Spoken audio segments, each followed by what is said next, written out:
तो hello guys, welcome to channel short film में आपका स्वागत है। आपका समीर भाई लेके आए हैं अपने ट्रेंडिंग स्टार खेसारी लाल पे एक गाना आया था नीमू खरबूजा भाई।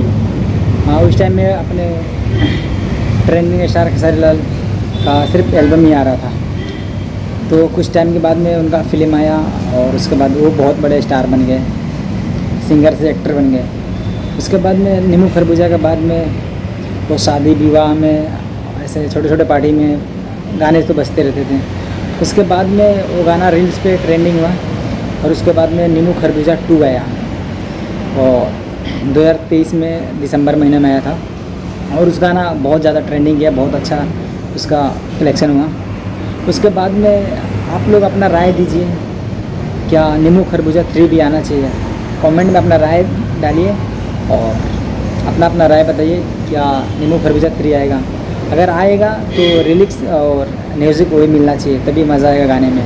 क्योंकि नीमू खरबूजा में और नीमू खरबूजा 2 में दोनों का म्यूज़िक जो था एक ही था और बहुत ज़बरदस्त, बहुत बढ़िया था। और ये गाना शादी विवाह में बहुत ज़्यादा ही बजा है और उस गाने पे मैं खुद अपने शादी में, मतलब मेरे दोस्त की शादी में मैंने डांस किया था। और वो गाना मैं अपने यूट्यूब ID पे डाल दूँगा, आप लोग जाकर देख लीजिएगा। और अपने खेसारी लाल का आप लोग अपना राय बताइए कि नीमू खरबूजा 3 आना चाहिए क्या? अपना राय कमेंट में ज़रूर डालिए और हमारा चैनल आप लोग सब्सक्राइब कर लीजिएगा, हम ऐसे वीडियो लाते रहते हैं। तो मिलते हैं नए वीडियो में, जब तक बाय, जय हिंद, अस्सलाम वालेकुम।